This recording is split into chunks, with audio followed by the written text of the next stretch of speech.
I said, oh, good. If our water stops working again, we'll know which unmarked pipe at the side of the road to get it from. There's this criticism of libertarians that we're just individualists. We don't care about anybody else. We just want to do our own thing. We're self-interested. We just want to go build a cabin in the woods and be left alone. What we as libertarians really want, I would argue, and I think what most people want, is freedom. Freedom equals individual liberty plus community power. Community empowers individuals. Community is not collectivism. Collectivism is not community. Individual liberty optimizes community. Liberated individuals make community stronger, and strong communities make us better individuals. There are 4 bases of community. People-based community, where your community is really focused on specific individuals within that community. A place-based community, where your community is defined by a certain group of people living within a certain area. Profit-based community, which is a community of people who have shared economic opportunities. And a philosophy-based community, which is a community of people who share similar ideas. I think some of the earliest communities, which might have been tribal, nomadic, hunter-gatherer communities, were people-based communities. As we developed to more of an agricultural society, people started to settle down on certain parcels of land, but there was much more of an emphasis on the people within the area where you live. So that's what I call a place-based community. As we started to shift to more of an industrial society, you have this phenomenon of people moving now to cities and to factory towns. They're much less tied to the land or to a specific place. They start to develop community relationships with people that they identify with for economic opportunity. As we had highways and automobiles and development of suburbs, people started to move out of cities. There was much less of a commitment, I think, to a place-based community in that type of society. I think what's happening now is a shift or kind of a rediscovery of what I call a philosophy-based community. Now it's much easier to find people who share our specific interests and build a community around that. And that's what I think is so compelling about what's happening here in New Hampshire. I see this as a movement of taking this dispersed philosophy-based community focused on the ideas of liberty and bringing it together to this place to create a place-based community. Everybody came here as individuals seeking liberty for themselves, and they chose to create and join this community of people together. A libertarian world is a world of voluntary community.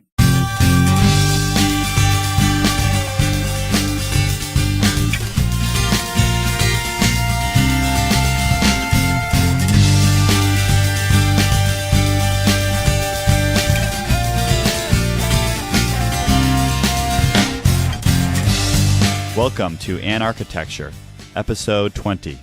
In this episode, we're going to present a speech that I gave at the Freecoast Festival in Portsmouth, New Hampshire in September of 2018. The Freecoast is a group of liberty-minded people in New Hampshire's seacoast area, many of whom have come there through the Free State Project. And this is the 5th annual festival that they've put on there. The theme of this year's festival was building a voluntary community. So when they invited me to speak, I decided to focus on the concept of community and to try to define what that means within a libertarian society in which we often emphasize individualism. I tried to make this speech a little more entertaining and inspirational than some of the previous talks that I've given, like my 2 PorcFest speeches, which were a little more structured, a little more getting into the nuts and bolts of some more technical ideas in libertarianism. So they almost felt like a lecture rather than a speech. So this one, I tried to have a little more fun with it. And I also got to tell a story from my family's travel experience, which we talked about in episode 6. And this was a story that I've been wanting to tell for a long time. The speech is about a half hour long, and then Joe and I will get back on and break it down a little bit. I'll talk a little bit about the festival, and we'll explore some of the ideas in the speech in a little more detail. A quick note on the sound quality here.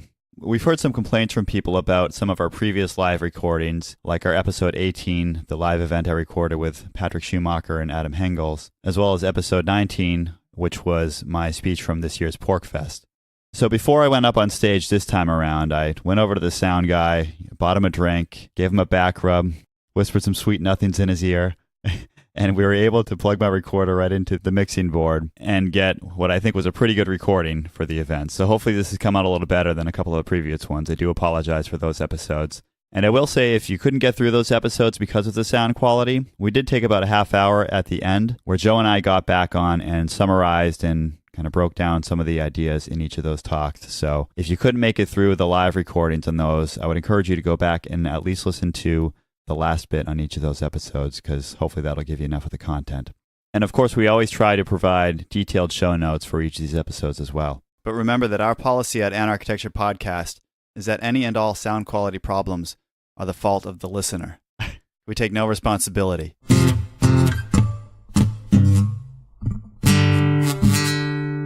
There were a couple of questions at the end of my speech, which the microphone didn't pick up, so I'll jump in on the recording and restate those questions. So here is my speech from Freecoast Festival V entitled, The Power of Place-Based Community. Hi, everyone. As Kyle said, my name is Tim Brochu.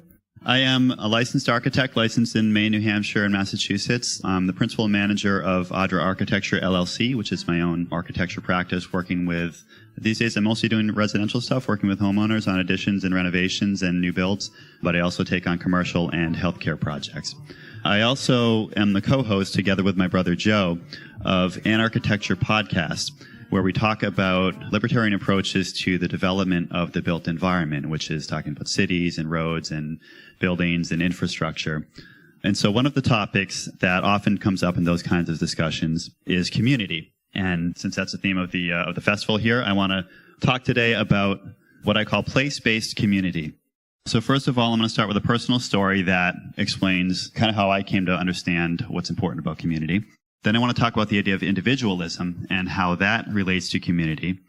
I want to talk about the evolution of community. So I have a few ways that I like to think about the basis for community and how that has changed over time. And finally, I want to reflect a bit on my observations as I've gotten to know this Liberty community here in New Hampshire and what I think is so powerful about that. So as I said, I want to start with a personal story. I've titled the story, It Takes a Village. Actually, the full title is It Takes a Village to Flush a Toilet.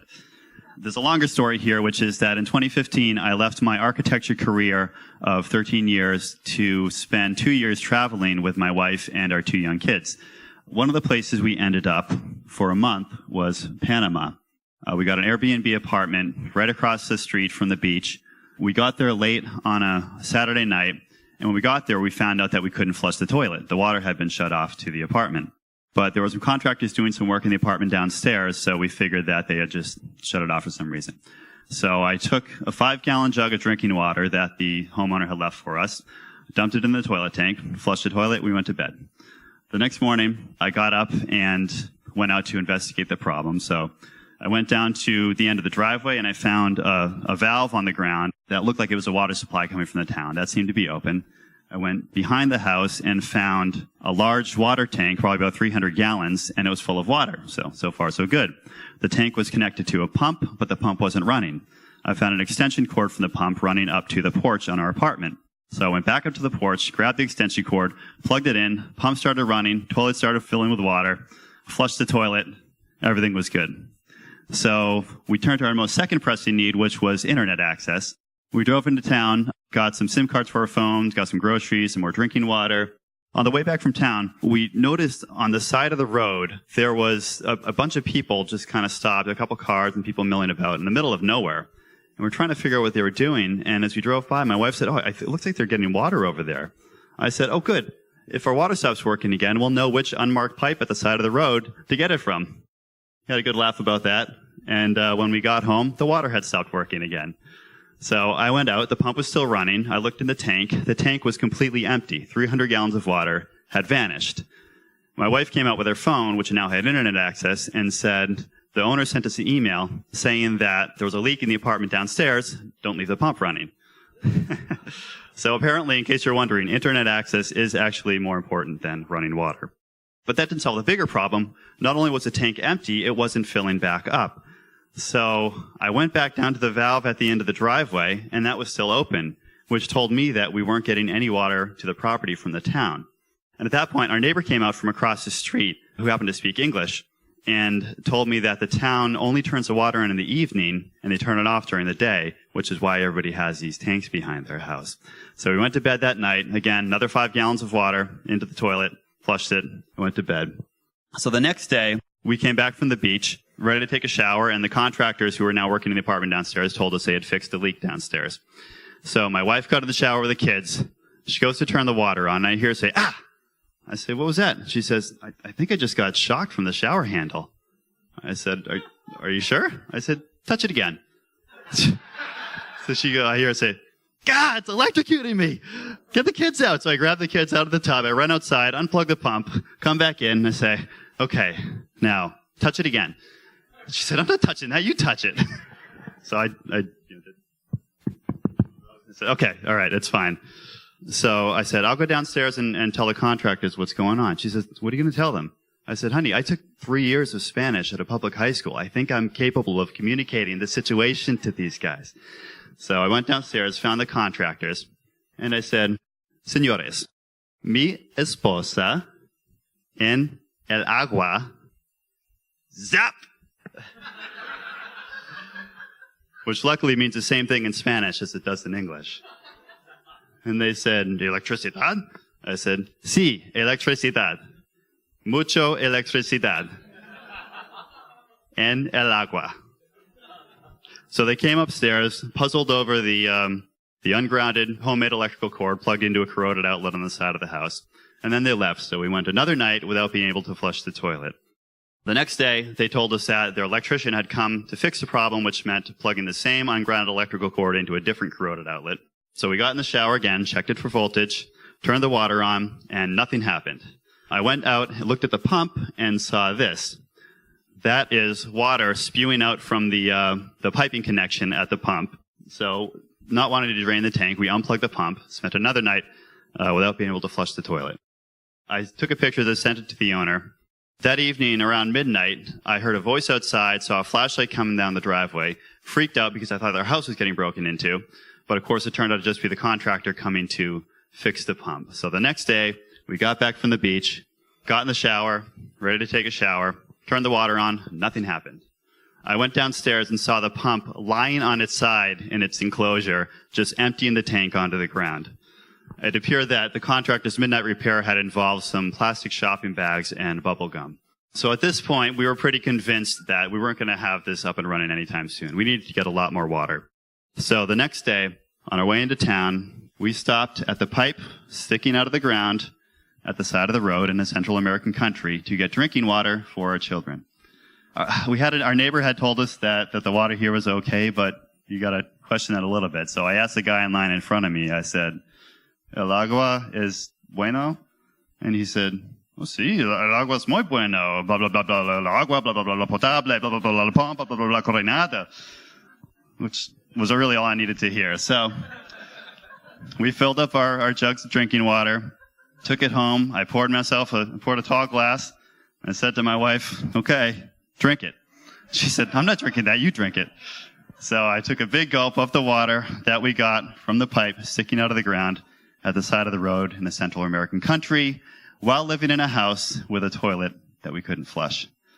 And the next day, I was fine. The pump got fixed again, but that didn't really matter because for the next week, the town shut off the water to our property. So we went a whole other week without having water.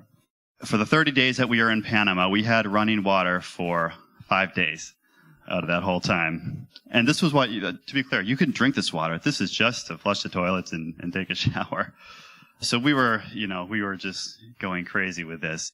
It did get better though. We realized that there was a water truck that would come by about once a day. And so we finally got the brilliant idea to go around the house and get every container we could find that would hold water, including trash cans. And when the water truck came by, they filled them all up, and now we had an unlimited supply of water to flush our toilet to our heart's content. Now, the thing with a water truck is the town sent this thing around to all the houses to fill up their water tanks. But like our property, everybody's tank was at the back of the property, and the truck that came around only had a 20-foot hose on it. Our neighbor across the street told us that tells you everything you need to know about Panama. But that doesn't tell you everything you need to know about Panama. What it doesn't tell you is how they do it. We were going crazy, as I said, after going through this for just about a week. So how do people live their whole life in a place like this where it seemed like everything was just tied together with bubblegum and plastic bags. If you can't rely on all of the automated systems that we've all built our lives around, what can you rely on? What I learned, or what I believe that they rely on, is this. This is Carnival in Las Tablas, which is the small rural town near where we were staying. You've probably heard of Carnival in Rio de Janeiro in Brazil, but in Panama, this small rural town of Las Tablas has the largest Carnival celebration in the country. There's parades with big floats and music and Carnival queens, and it turns into almost like a big outdoor rave. It's a wild scene. So we had mostly avoided Las Tablas. We went to some smaller towns to see some other Carnival celebrations, but on the last night, we went into town ready to party. But when we got there, it seemed like we had missed the party. The main square in town was empty, but we heard a little bit of drumming on the other side, and we could see a flag waving. And the flag came closer to us. The drumming got louder, and behind the drummers, we could see a parade of dancers, people of all ages, all in the same kind of dress. The women in these elaborately embroidered dresses, the men in these straw hats with white button-down shirts, all different ages, all walking and dancing together in this parade. When they got to our corner, the parade broke up a bit, and the flag bearer stopped in front of us, handed his flag off, pulled out a bottle of Seco, which is a liquor that is to Panama kind of what tequila is to Mexico, poured a few shots, offered one to his friend, and offered the rest to us. So we said salute and down the Seco. And then he circled back into the square. And in the meantime, the rest of the crowd had kind of gathered together and were all around the drummers and a woman singing, just clapping and singing. Everybody seemed to know the words of the song, and everybody seemed to know each other. And maybe it was just the Seco hitting my bloodstream at that point, but I had a flashback to growing up in Nashua, New Hampshire at Christmas time, when my parents would have our friends and families and neighbors over to sing Christmas carols around the piano with my dad singing and playing piano. And I realized that this whole thing, all the parades, the floats, the celebrations, it wasn't for us. This wasn't a show they were putting on for us. It was for them. This whole thing, the Carnival, is a reinforcement of their community. And I thought about why they needed to have such a strong community. And of course, I realized that community was what they could rely on. This was how they got by. They couldn't rely on the water system or the electricity or even the canal, but they had their community. This wasn't some historical reenactment of some antiquated notion of their culture. This was their culture, and it was timeless and resilient. Imagine if an earthquake were to hit Panama and take out the electricity and the water supply and everything else. I get the feeling that these people would still get by. I don't know that I can say the same for the rest of us. Since that experience, I've been thinking a lot about this concept of community. And I want to talk here about how I see it working in the context of libertarianism, specifically individualism. I think there's this criticism of libertarians that we're just individualists. We don't care about anybody else. We just want to do our own thing. We're self-interested. We just want to go build a cabin in the woods and be left alone. Which, if anybody does want to go build a cabin in the woods, come talk to me after. I'll help you with that. But I think we can look at this a little bit differently. What we as libertarians really want, I would argue, and I think what most people want, is freedom. I'm defining freedom here as the ability to act according to your will, which sounds maybe kind of self-serving, but there's two components to this, I think. One is liberty, which I call the ability to act without social consequences. So in other words, you could do whatever you want, but certain things you do, other people are going to have something to say about it. Now, as libertarians, we generally want to maximize liberty. We want to free people so that they're not constrained by what other people want them to do with their time and their resources, which sounds kind of individualistic and self-serving. But I think there's another component to freedom, which is power. And by this, I simply mean that the technical means to act, so that the physical means to do whatever it is you want to do to act in the world. So in order to have freedom, you need both the physical ability to do something as well as the liberty to do it without consequences from other people. An example of this is, if you imagine Robinson Crusoe stuck on a desert island, he has unlimited liberty. There's nobody there to constrain anything he might want to do, but he has very little power. He probably has a hard time meeting anything other than his most basic needs. On the other hand, if you took a guy like Jack Spirko, who is very knowledgeable about survival tactics and all this kind of stuff, he might do all right on that desert island. But conversely, if you took a guy like Jack Spirko and put him in prison, God forbid, he might have all this ability based on his knowledge, but he would have nothing he could do with it because he wouldn't have liberty. So again, liberty and power I see as two components of freedom. And the reason that community is so important is that community empowers individuals. Self-sufficiency is a great thing. To the extent that you can be self-sufficient, you can secure yourself a lot of liberty. But in order to truly be self-sufficient, you might actually have to be Jack Spirko. For the rest of us, we need to rely on other people. We need to rely on a community. And there are a number of ways that communities empower individuals. Through knowledge sharing, tapping into the things that everybody else knows, and technical knowledge and ability is a big component of what people gain from being in a community. Division of labor, when you work in a group of people, obviously you can have specialization, you can have mutual gain from trade, and we all know the economic benefits of that. A safety net kind of assistance. If you're in a strong community, you can often reach out to people if you're in hard times, and people will come and support you, whether it's your family or friends. People can help you, and being able to rely on other people in that way allows you to take on more risk, and especially entrepreneurial risk if you want to start a new venture or business. Obviously, network effects in a community, there are opportunities for socialization, for meeting other people, for job opportunities, and power projection. Like in this community, if you have a certain ideology that you're trying to broadcast to a bigger group of people, it's easier to do that within the context of a community. So freedom equals liberty plus power. I think we can modify this to say freedom equals individual liberty plus community power. Now, some individualists out there might look at this and say, well, this is starting to sound a little bit like collectivism. Forget about the community thing. We really need to just focus on individual liberty. But I would say that community is not collectivism. As I realized in Panama, community is not an end in and of itself. It's a technical means to satisfying the needs of individuals within that community. And individuals may voluntarily sacrifice their individual liberty to participate in this community, but they do so with the expectation of getting greater power, greater abilities from that participation within that community. And on the other hand, collectivism, of course, is a real fear. And what we often see is that people who may recognize this power of community might say, well, what we need is to get rid of this individual liberty. As long as we force people into one community together, the more people we have in this community, the more powerful that community becomes. So forget about individual liberty. Let's all kumbaya, join together in the same community, but under force of government. And I would say to them that collectivism is not community. In collectivism, individual needs are subverted to the common good, whatever that means. And participation is mandatory, not voluntary. A collectivist society expands through coercion, not through persuasion.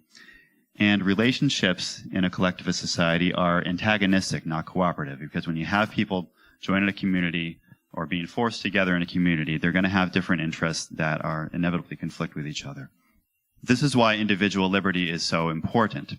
Individual liberty optimizes community. When people are free to join or dissociate from any given community, it makes that community responsive to their needs and dynamic.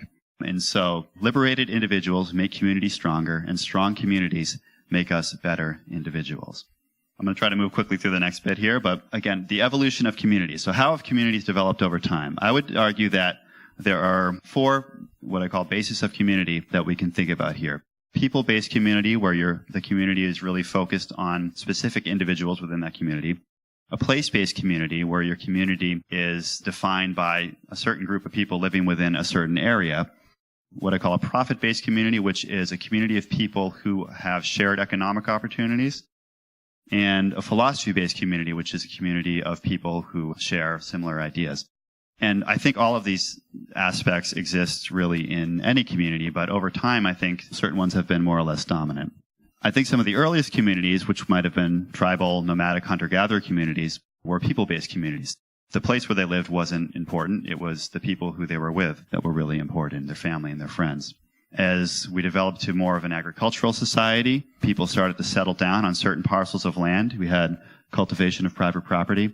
Now individuals were still committed to certain people, but there was much more of an emphasis on the people within the area where you live. And in fact, people could move in and out of that community to become part of it. So that's what I call a place-based community.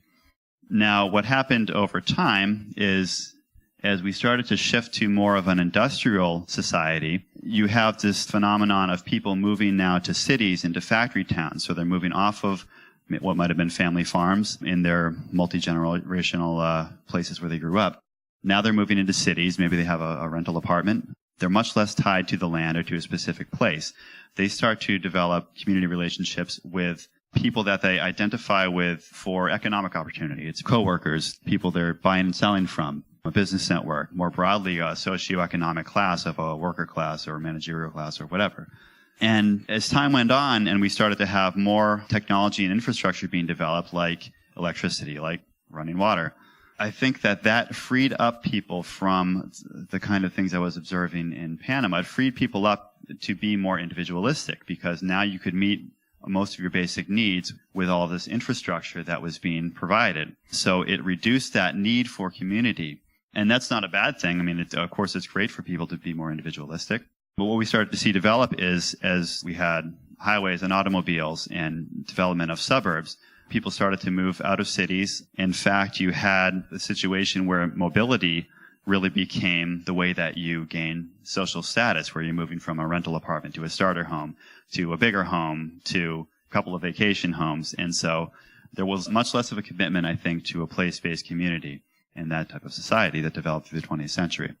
I think what's happening now is a shift or kind of a rediscovery of what I call a philosophy-based community. So the idea here is that now, with all of the communication technologies we have nowadays, it's much easier for us to connect and to find people who share our philosophy. We're not just stuck in a community of where we grew up or the people in our family or the people who we work with.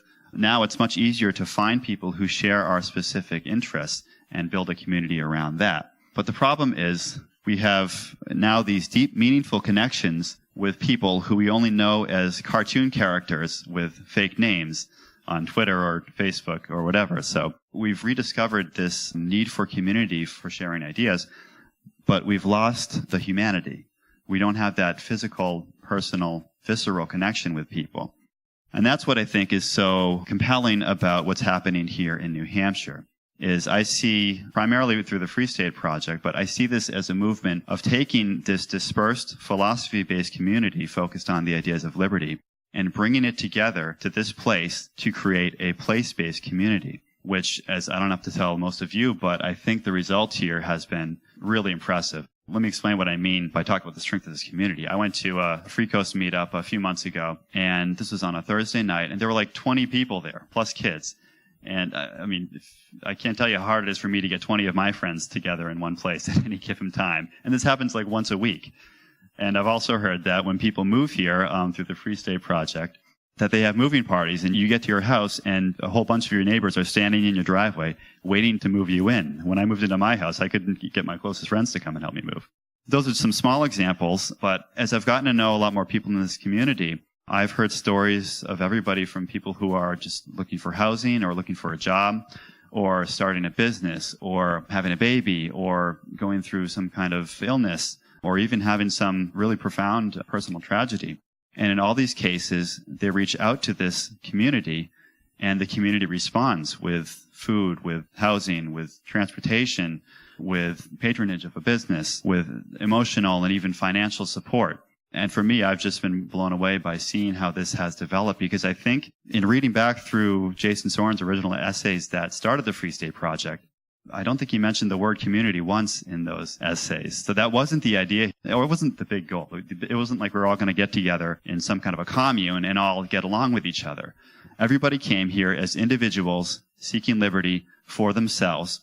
And they chose to create and join this community of people together. And in doing so, I think that just shows you that a libertarian world is not just these kind of Ayn Randian stoic individuals peppered around doing their own thing, independent of everybody else. I think that this liberty community here in the Free Coast is evidence that a libertarian world is a world of voluntary community. And to all those, any collectivists out there who would say that in order to have a strong community, we need to force everybody together under a government or whatever, I would tell them to come to New Hampshire, come to the Free Coast, because being here in New Hampshire, that tells you everything you need to know about community. Thank you.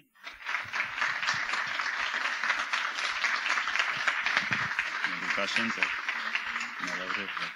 All right, maybe one question. The first question was asking about the 5 days out of the 30 that we had water while we were in Panama. He was asking if those were 5 consecutive days or how that worked. They were not consecutive. No. What happened was, I told you the whole story the whole first week, but when the pump was running, the town wouldn't give us water. When the town gave us water, the pump would stop working. The pump would break, right? When the town gave us water and the pump was running, the power went out and we couldn't run the pump. And it was just this endless cycle. So the 5 days that's like some sun up to sundown. And there were some days where they got it running. We were able to take a shower or something, and then it went out again. But yeah, it was a challenge. The second question referenced a comment I had made about multi-generational families within a community and asked how we could build and maintain multi-generational communities. Again, I think it's about building voluntary relationships within your community, but also within your family. I mean, it's about making a place that your kids want to come back to, and giving them a reason to want to come back. The last question just asked if I would have the slides up online. I will post the slides. Yeah, I think we got this recorded, so we'll put it up as a podcast episode and hopefully get the slides up on YouTube. So if you want to check us out, anarchitecturepodcast.com is our podcast website, and audrearchitecture.com is my firm. I have a booth out here. I'd be happy to talk to you guys all after the event. Thank you.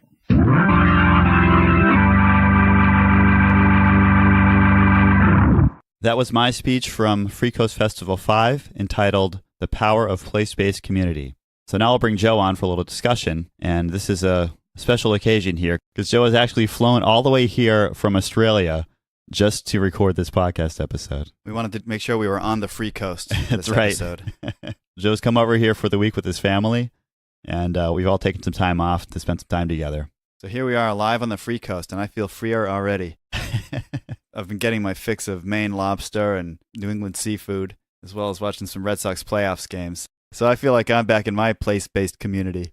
And most importantly, Tim and I ordered our Liberty mugs. Liberty mugs!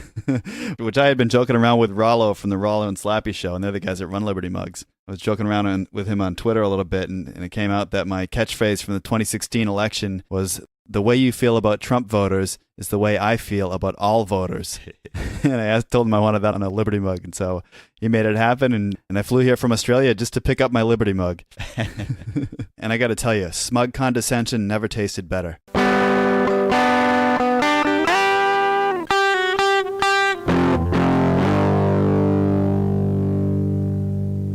So how does the Freecoast Festival compare to PorcFest?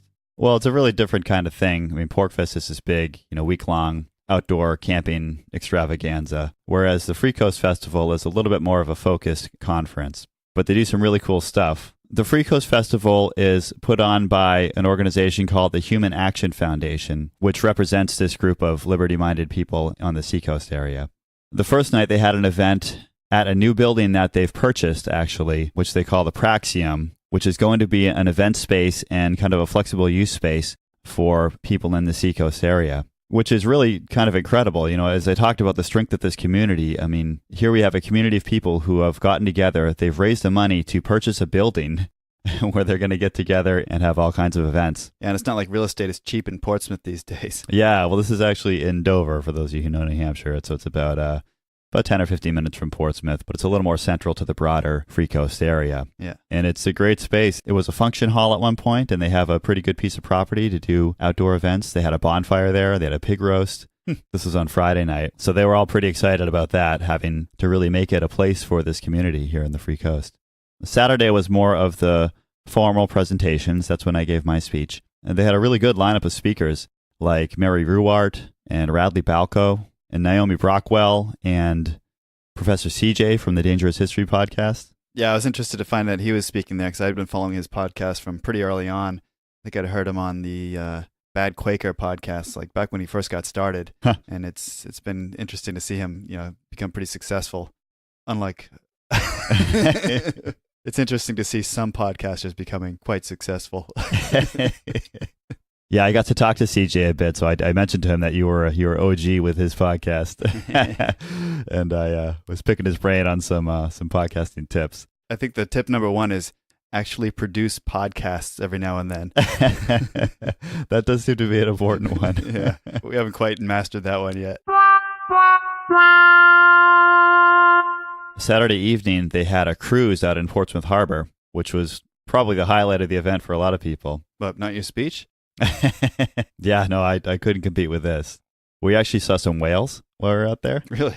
Yeah, and I'm not just talking about early investors in cryptocurrency. Wah, wah. Wah, wah. Although there were some of those on the ship. And then the next day, Sunday, they had a few more presentations, and then an event they call the Porcupine's Den, which was an Shark Tank kind of entrepreneurial competition where people would come up and pitch business ideas for some business they wanted to get started up.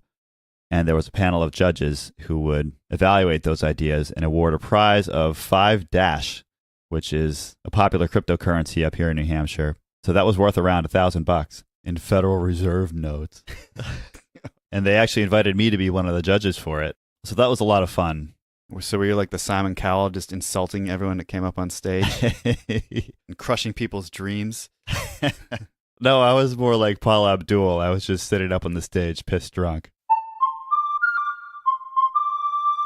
There were a lot of cool ideas that people presented. Everything from a guy who was putting together an organization to help people in Haiti to a guy who wanted to start a marijuana bus tour since marijuana is now in the process of being legalized in Maine. The judges suggested that he name his business the Cannabis. I actually saw something like that just down in New York City. Oh, yeah? Yeah. They just parked. It's like a motorhome that's painted all green on the outside. And they just park it right on 7th Ave Yeah. and sell off edibles. Well, this is kind of like the winery tour. It's like the Napa Valley wine tour of marijuana. Yes. And then Naomi Brockwell got up there, and of course she is, for those who don't know, she's a kind of a media powerhouse. She works with John Stossel and puts a lot of content out there in her own right. She got known as the Bitcoin Girl, which I think was her Twitter handle. She puts out a lot of content. She's really active in the Bitcoin and cryptocurrency scene. And she also has some really fantastic music videos that she put out. Usually they're kind of spoofs all about Bitcoin and cryptocurrencies. But she was actually trained as an opera singer, apparently. Really? Yeah. Oh, good. And she's from Australia. Yeah, you should really? look her up sometime down there. So there's another one in Australia. No, she's moved back to the States now. Could be another one claimed by the Free State Project. Hey, let's hope, yeah. But the winner of the Porcupine Den contest was 2 young people who are starting a dance studio in their hometown. And these guys, I don't know if they're even out of high school yet, but they've started this dance studio. They're both trained dancers, and it's in a kind of a small town in New Hampshire. And they've found a space to have their studio in. They've got a handful of kids signed up for their lessons, and they're really making a go of it. And they had a solid plan for what they would do with the money. And, of course, the best part was that they got all of us judges up on the stage and gave us all a ballet lesson in front of everybody. So to get buy-in. That's it. So they made us dancers. I am now a dancer. I was going to say, did you really need any more lessons in ballet? They've rekindled my flame for dance. But we were all really impressed. Of course, it was a great presentation. But they really had put a lot of thought into how they were going to make their business work. So we were happy to give them the award.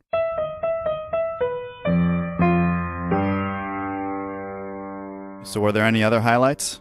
Well, one thing that was kind of a personal highlight for me was after my speech, I went back to my exhibition table. I had sponsored the event. I had a little table set up for my architecture practice. And there's this guy standing next to the table, and he turns to me. He turns to me and says, "Hey, have we met before?"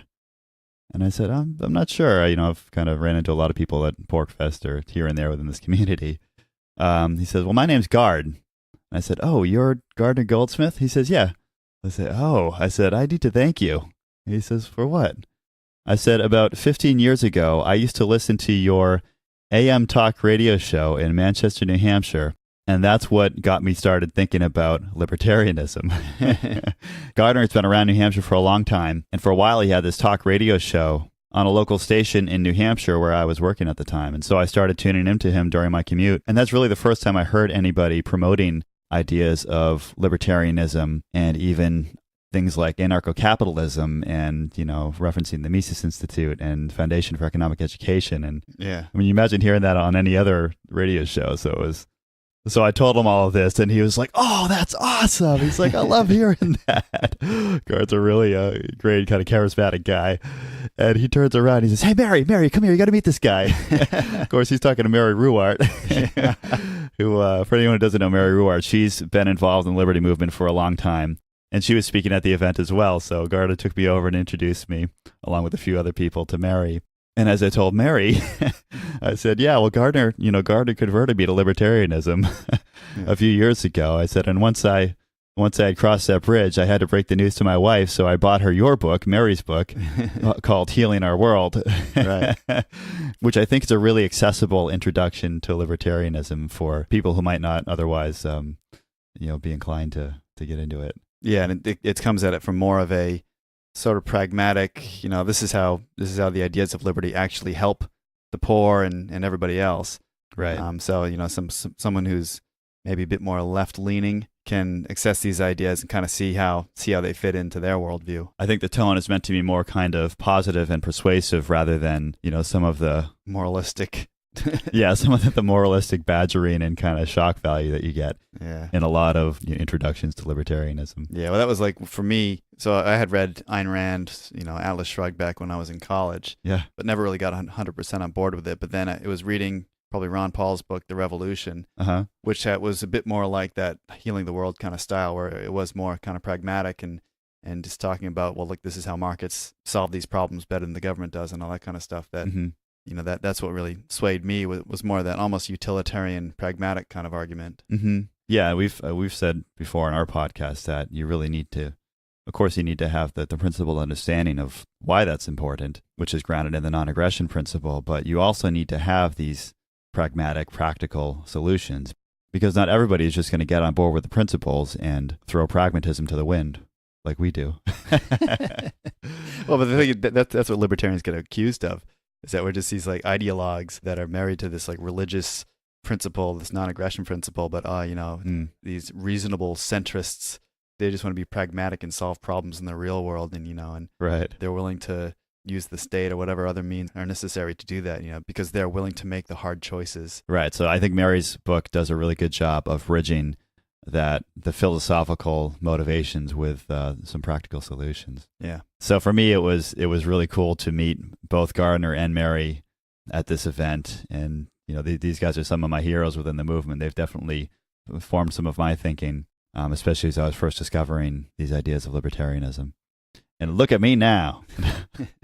Yeah, and I found out about Gardner from his many appearances on the School Sucks podcast. Oh, yeah. And those were always some of my favorite episodes as well. So, yeah, he's just a great, charismatic guy. He is, yeah. He has a lot of fun doing it. Yeah, it was really cool. I'm hoping to see him again at some other events.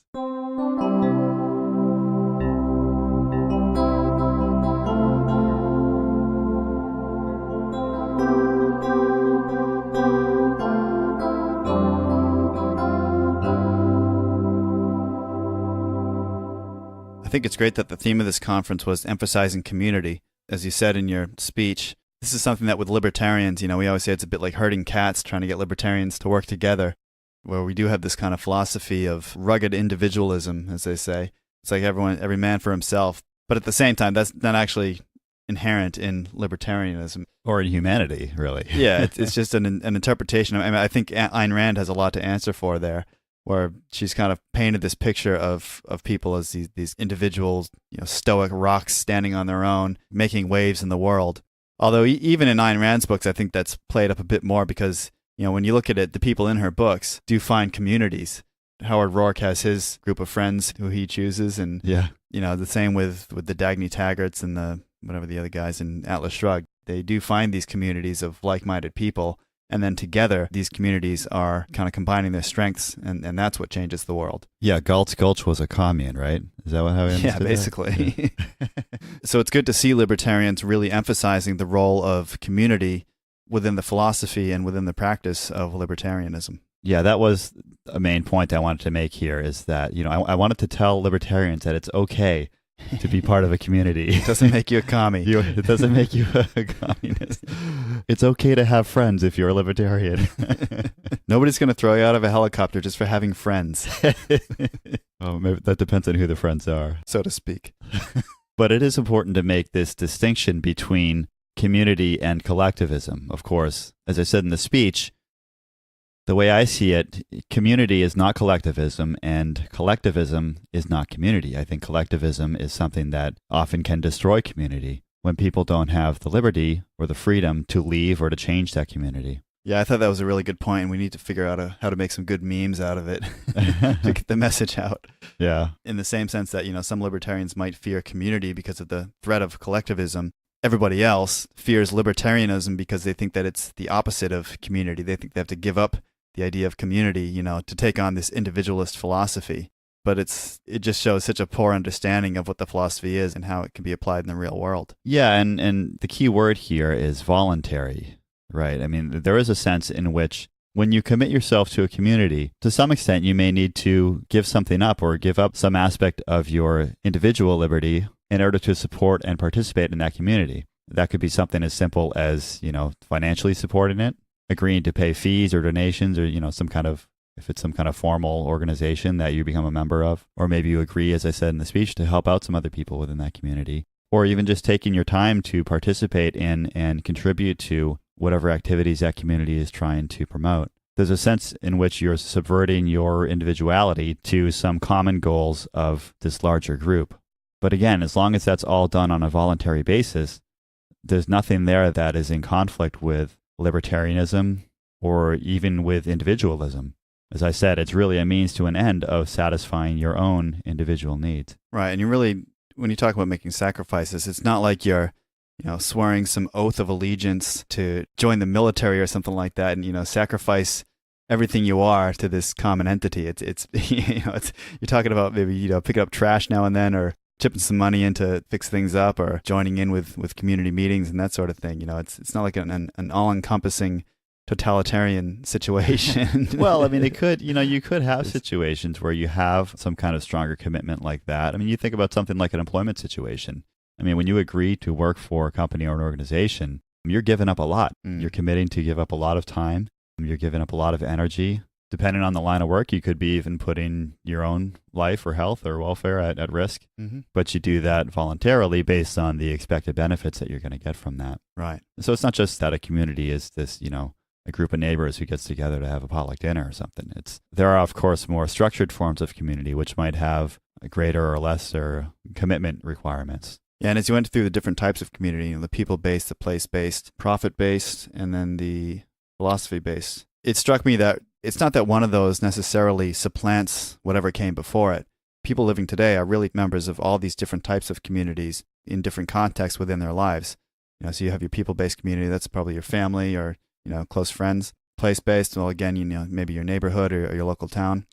Profit-based, again, most people are still working for employers these days. And then philosophy-based communities, which, as Tim said, is becoming much more prevalent these days, where the people you really identify with the most may be people that you've never met in person. Mm-hmm. And I think what was really the key takeaway from your speech was that nowadays we're at a point where all this stuff is starting to come together, where you can take these people from these kind of dispersed philosophy-based communities, and movements like the Free State Project are giving them ways to sort of form that into, I guess, a more cohesive people and place-based community. Yeah, I think that those four kind of categories that I broke out, as I said in this speech, those are really factors in any community. And at certain times, there's a greater or lesser emphasis on one or the other, or, even in an individual's life, as you said, they might be a part of a number of different communities with different bases.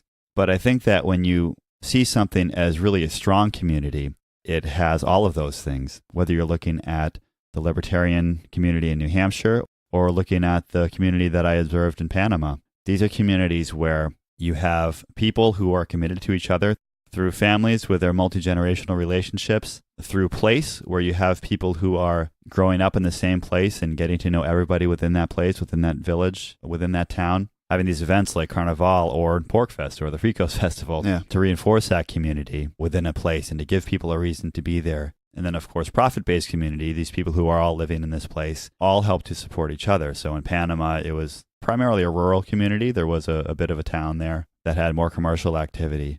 But I think that people's economic well-being was really interconnected with that of their neighbors and people who live in their area. And similarly, in New Hampshire, a lot of people in this libertarian community have started their own ventures and rely on other people within this community to help support them. I've gotten to know Mark Warden, who is known as the Porcupine Realtor. Yeah. Porcupine, of course, is the mascot of the Free State Project. He's told me that a majority of his clients come to him through the Free State Project. So having this base of people who are committed to supporting other people within their community really makes it viable for people to start up a business here. And then, of course, a philosophy-based community. In Panama, I think that, of course, Carnival was started as a kind of religious festival. So, I think there you have a community where there is a shared philosophy among all these people. I think a religion plays a big part of that, but also, broader cultural norms and cultural ideas are probably shared within that community. And of course, in New Hampshire, this libertarian community, there's a lot of common ground on philosophy, although there is quite a bit of diversity among libertarians here. Of course, You don't say. libertarians are famous for all our internecine warfare.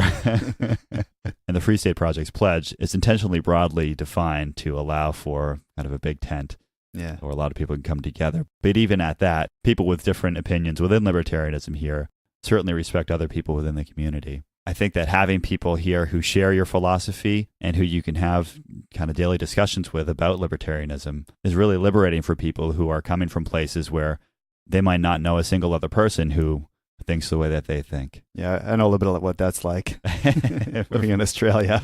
Right. I think when you see a strong community like Panama and like the New Hampshire libertarian community, I think that people, place, profit, and philosophy all play strong roles and, in a way, become self-reinforcing.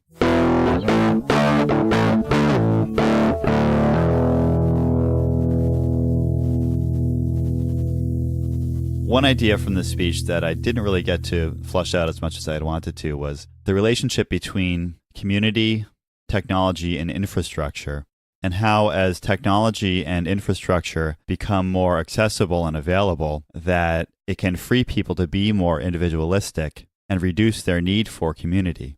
Yeah, this is a sort of complaint that I think you see with a lot of the urbanist circles where, especially in relation to sort of the suburban sprawl development pattern, where we've seen, these massive investments in infrastructure that have allowed people to kind of spread out. And the way we'd look at it is everything is kind of mediated through these local governments or state governments, who fund all this infrastructure, but they don't really require people to come together into the communities to sort of solve these problems together. So they just kind of assume that, they pay their taxes and it's all being done for them.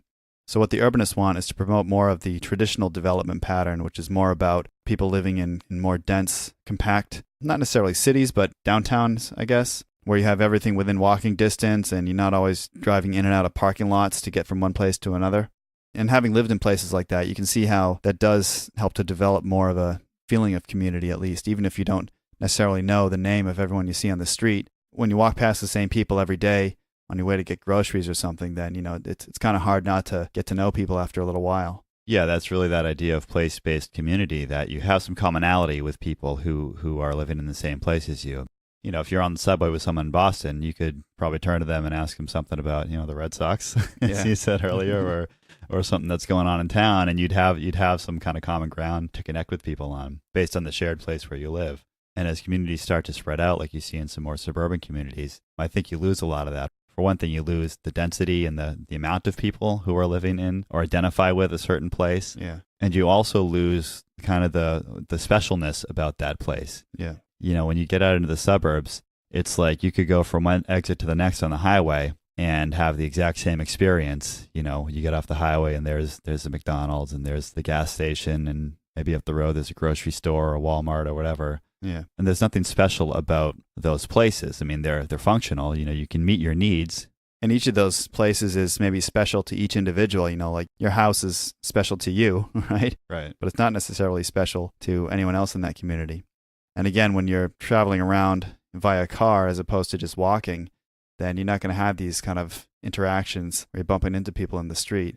It's not like you wave to everyone that you drive past in a car and say hello or good morning or whatever. Yeah, I think that what's happened in a lot of places is that the need for community, like I observed in Panama, has been taken away because you have functioning infrastructure and you have easy access to things like food and water and other amenities without necessarily relying on a specific community to help provide those things. And I think that what's happened is that as this need for community has been taken away, which isn't a bad thing. I mean, of course, it's good that people as individuals are better able to meet their own needs. But as that need for community has gone away, I think people still feel like they want to be part of a community. And I think that that's where government has stepped in and kind of taken the mantle of community away from individuals. And so in a lot of places, the term community has become synonymous with government. When people talk about the community coming together to do something, they're often talking about the government in that town getting together to do something. Yeah, and this is where there's this confusion about the difference between community and collectivism. Right. Where really the government has come in with this collectivist approach to solving problems that historically communities have solved. Mm-hmm. So really, like you said, the two words have kind of become almost synonymous with each other in most people's minds. The challenge for us libertarians, of course, then becomes if people identify the community with the government in a particular area, then anything that we say against the government, people view as an affront to their community. Yeah. Not only that, but where government has monopolized a lot of the kind of services that might be provided by a community, like certain types of infrastructure, or like an education system, or transportation system, or safety net services. For those of us who want to try to live our lives outside of those systems, it's hard for us to do that on our own. And that's, again, what a real strength of the libertarian community in New Hampshire, led by the Free State Project, is doing. It's providing a way for people to live according to their libertarian principles and to say no to government services and participation in the government's version of community and giving them an alternative with other like-minded libertarians living in the same area. So to give some examples of the kind of stuff that's going on here in New Hampshire, if you're someone who wants to, let's say, raise your kids outside of the government school system, I think one of the challenges there for homeschoolers or unschoolers is finding structured activities for your kids to do, as well as finding opportunities for socialization for your kids. Because if all these other kids are stuck in the government schools, then they're not going to be around when you're looking for things to do with your kids. But here in New Hampshire, this libertarian community has built up a really strong network of activities and resources for parents who want to join this community and to educate their children outside of the school system. One of the speakers at Freecoast Festival was Taylor Davis, and she and her husband James have a podcast called One Free Family. They were both, I think, educators at one time in their life, and they've run summer camps. And I don't know if they would say they're homeschooling or if they're unschooling, but their kids are on a path of self-directed learning. And their podcast is a great resource for anybody who's looking to get into that. And they're here in New Hampshire, and they're a part of this community of a number of other parents who are doing similar things with their children. You know, a lot of libertarians are really into cryptocurrency, Bitcoin and Bitcoin Cash and Dash and all of these other great and not so great coins that are out there. But the problem is in most places, if you get cryptocurrency, it's like, what are you going to do with it? You know, there's this phrase to hodl, right? You're just going to hodl all your coins until you can park a Lambo in your garage. Yeah, I'm still working on buying my first coin. Yeah. I've still got sour grapes about that. Well, in New Hampshire, in fact, in Portsmouth, where this event took place, there are bricks and mortar stores where you can come and spend Bitcoin. In fact, there's a shop called the Free State Bitcoin Shop, which is the first thing that I see when I walk over the bridge from my house in Maine. The first thing I see is the Free State Bitcoin Shop right in downtown Portsmouth. They're working to educate people on cryptocurrencies and get people using them. But there are also people in town who have gone out to a lot of shops and restaurants and bars and have set them up with the technology and the understanding to allow them to accept cryptocurrency.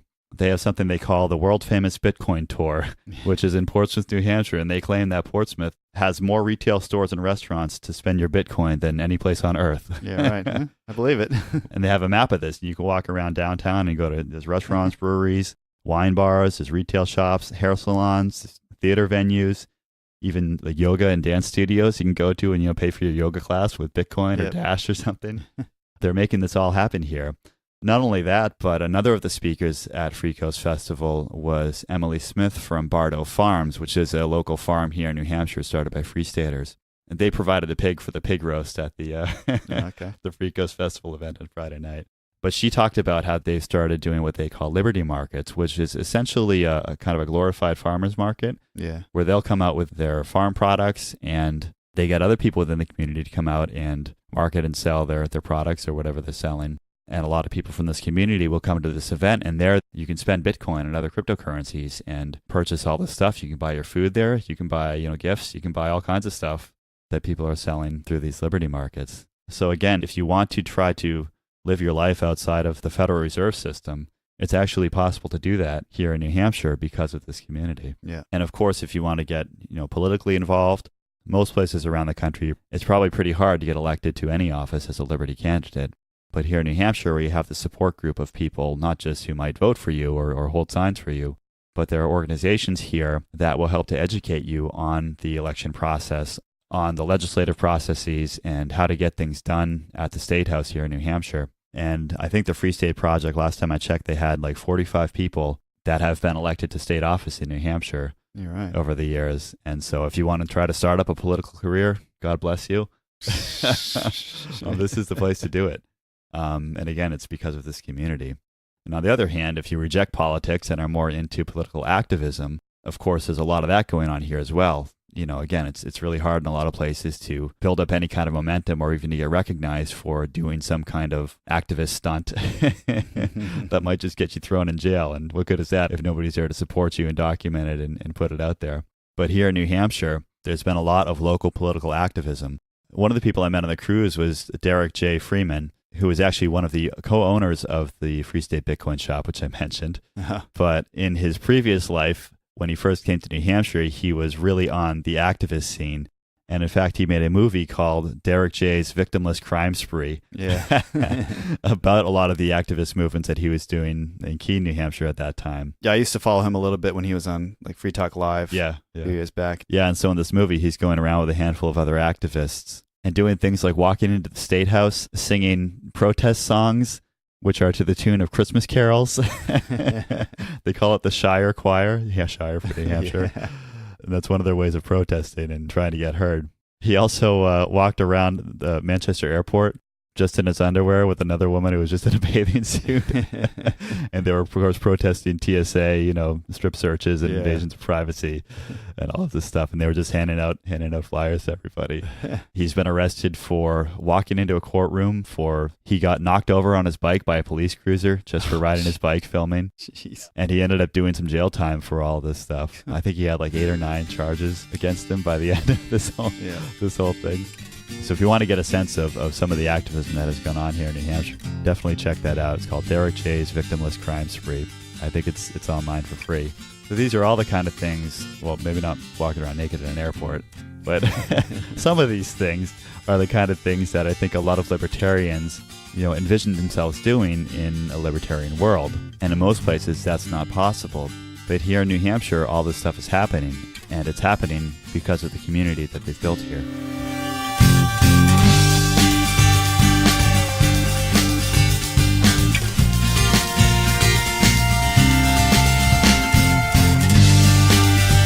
Thanks for listening to Anarchitecture Podcast, the built environment of a stateless society.